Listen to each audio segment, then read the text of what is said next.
Today on What's Unsaid, who can the Rohingya rely on? The current military rulers of Myanmar came to power in a February 2021 coup. Since then, they have been accused of massive rights abuses towards civilians, especially the Rohingya. Pacifist Farooq, a Rohingya poet activist, told us about life in Rakhine State. Poetically, we can call it an open-air prison because the government doesn't even think us as a human being. They call us illegal immigrant. I have lived over there for 17 years. Even if I go from one village to another, I need permission. It's an apartheid. The junta aren't the only ones, though. When armed ethnic groups like the Arakan Army started uniting to challenge the junta's territorial control last November, they were billed as sources of hope, brave heroes taking on a violent and abusive military. Now, though, the Arakan Army, the most prominent of those groups, is being accused of employing much of the same violence and discrimination as the military junta. Even Nobel Peace Prize laureate and supposed human rights defender Aung San Suu Kyi proved to be no friend of the Rohingya. In fact, the leader of Myanmar's semi-democratic government that was ousted by the military in February 2021 defended the alleged ethnic cleansing of the nation's Muslim minority. As former Rohingya MP Shui Maung told us, it's a no-win situation. Rohingya are so helpless. They could rely on neither Myanmar military or Arakan army. So this is why, in this time, the genocide and crime against humanity or atrocity crime are happening. They are so helpless, so vulnerable.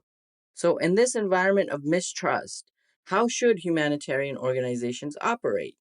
In a country plagued by decades of civil war, allegations of genocide and ethnic cleansing, and limits on basic democratic rights, who do they even work with? This is What's Unsaid, a bi-weekly podcast by the New Humanitarian where we explore open secrets and uncomfortable conversations around the world's conflicts and disasters. My name is Ali Latifi, staff editor at the New Humanitarian. On today's episode, who can the Rohingya rely on? With us today is Maung Zarni. He's an academic, human rights activist, and coordinator for the Free Rohingya Coalition. Zarni, thanks for joining us today. Thank you very much.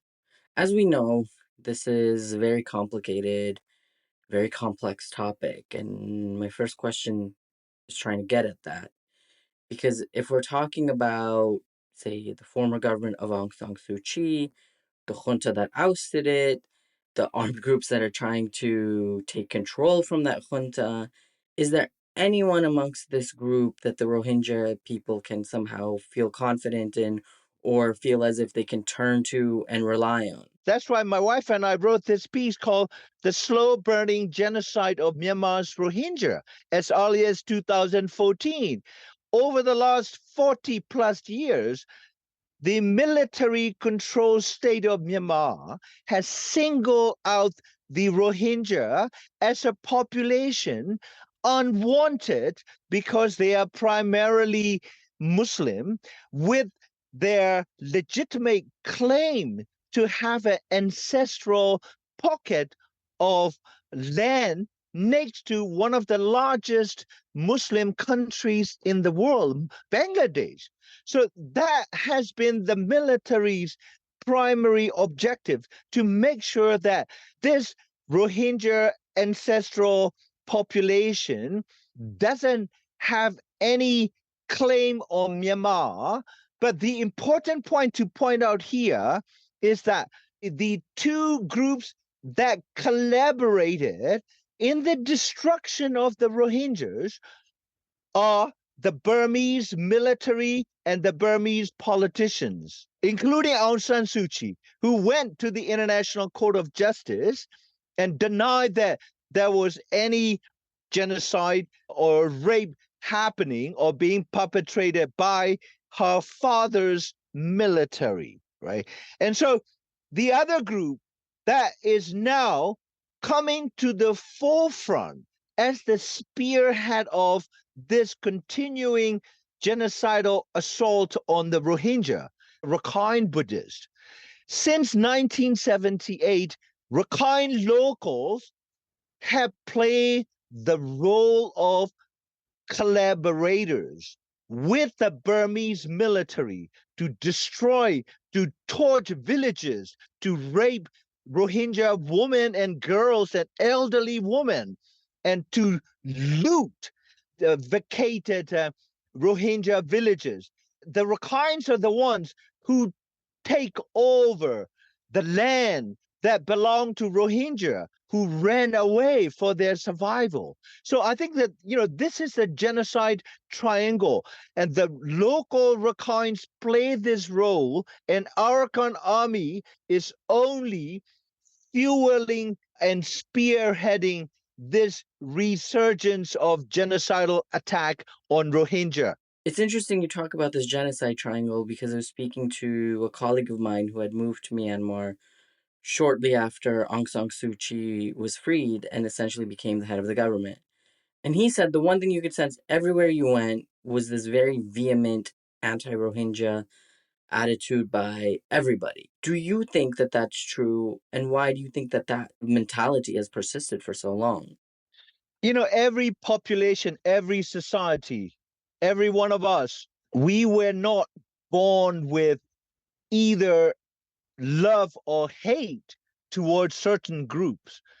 And we learn from schools, we learn from our elders, we learn from media organizations, churches, and monasteries. We learn from our governments and politicians who to hate, who to love. When you have a military control state for 60 years that is hell bent on promoting xenophobia, we are stuck with generations that have convinced themselves that Rohingyas are foreigners, illegal migrants. Migration into Burma has been a constant feature throughout history. So to single out the Rohingya as simply migrants unwanted in Burma, while ignoring that most of us have migratory backgrounds, most of us are not pure-blooded Burmese or Kachin or Shan or Rakhine. So I think that in and of itself, it's a genocidal perspective. I want to bring the topic back to this idea of the conflict between the junta and these armed groups, because this is an issue that took off last November. And in the short amount of time, it seems like the narrative, at least amongst people who keep track of these things, has shifted. Initially, when these territorial gains by these armed groups were first being reported, I noticed that in a lot of Western media, all of these armed groups were sort of deified. Uh, they were the hope of Myanmar, challenging this violent, horrific junta. Did the actual people of Myanmar believe that these groups could be some kind of salvation and really undo these decades of abuse and exclusion and conflict? Yes, when the coup took place in 2021, virtually every community throughout Burma took to the streets. But when the Burmese junta responded rather violently, most young people felt that the only way to oppose the junta and to bring back at least semblance of civilian democratic rule is to join ethnic armed organizations that have been in existence for decades. And many of us, including myself, living in England, we thought this was something to be welcomed.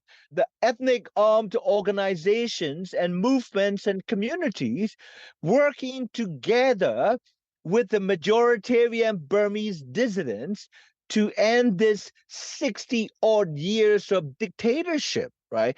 But that is not how things are panning out to be, because instead of post-ethnic, post-racial, inclusive federal system and society, we are heading toward internal fragmentation, internal balkanization. In a period of only 6, maybe 7 months. Yeah, exactly.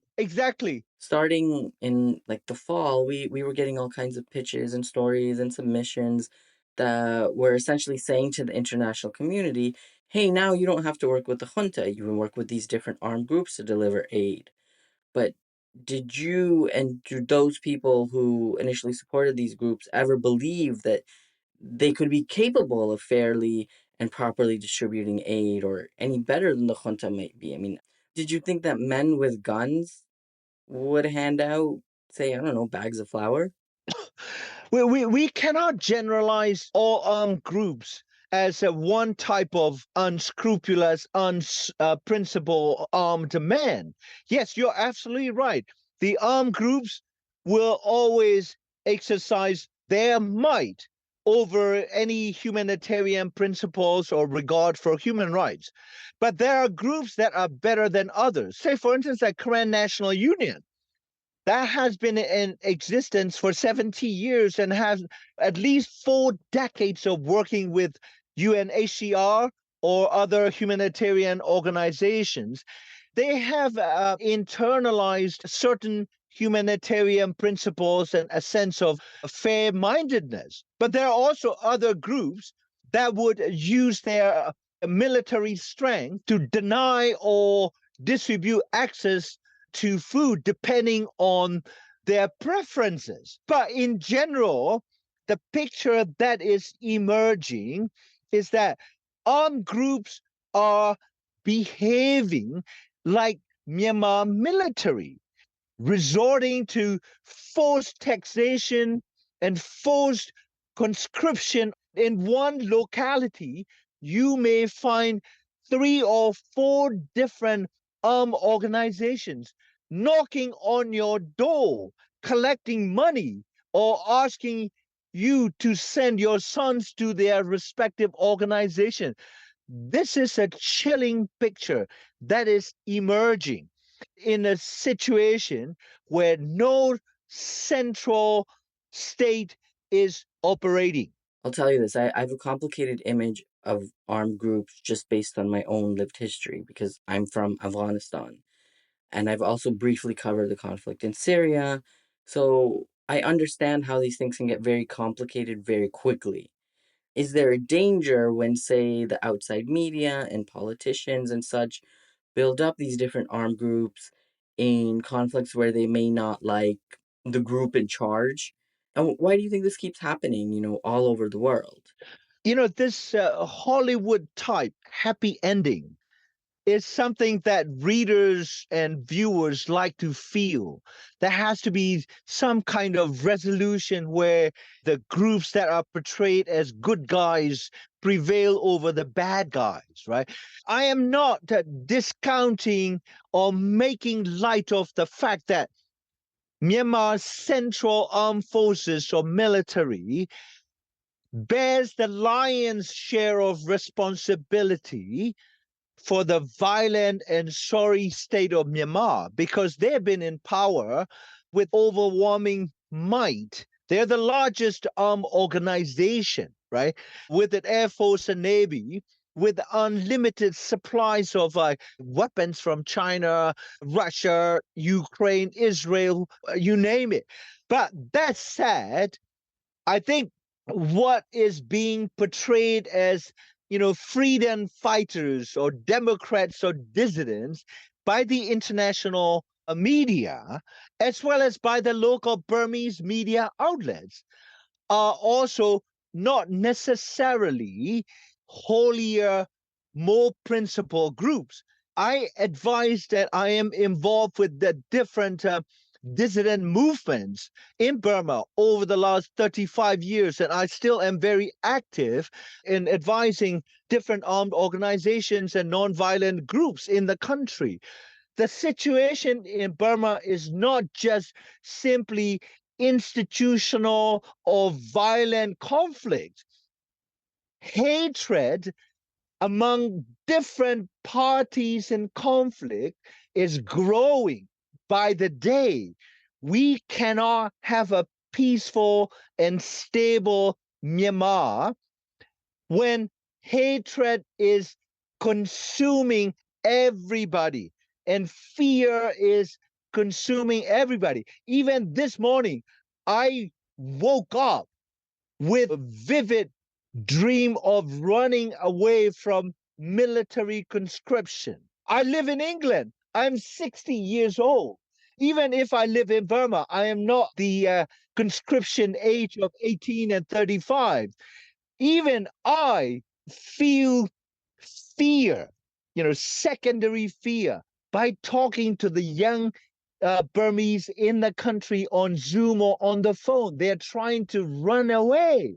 So that's why I think this situation has to be stopped by some kind of international peacemaking process. And the media should take a step back and stop promoting this good versus evil. Yes, there are good and there are evil people and organizations, but this template is simply fueling the multiple conflicts in Burma.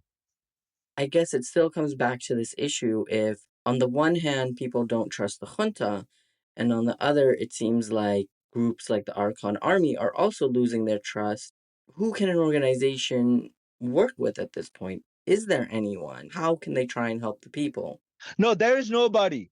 Let me say this openly and for the record. When ethnic armed organizations, as well as the Burmese junta, are known to be committing war crimes and crimes against humanity, you cannot look at them as partners in humanitarian aid delivery. I understand that International Crisis Group, among others, have been promoting this view that donor communities and government should start, working with these ethnic resistance organizations that have territorial control. We've even received statements just like that. What needs to happen is international actors taking a step back and say, look, this is no longer the good versus evil. We need to come up with a viable international framework where both humanitarian access can be secured from the junta and from the ethnic organizations, but not as drivers in humanitarian aid delivery. There are multiple international organizations with decades of experience in delivering humanitarian aid in war situations. These are the organizations that should be at the table in discussion with the junta, in discussions with the ethnic resistance and armed organizations. Are these talks happening right now, though? No. That is why I am pushing for some kind of a neighbor-led international conference in a place like Bangkok or Dhaka. Bangladesh hosts 1 million Rohingya refugees, right?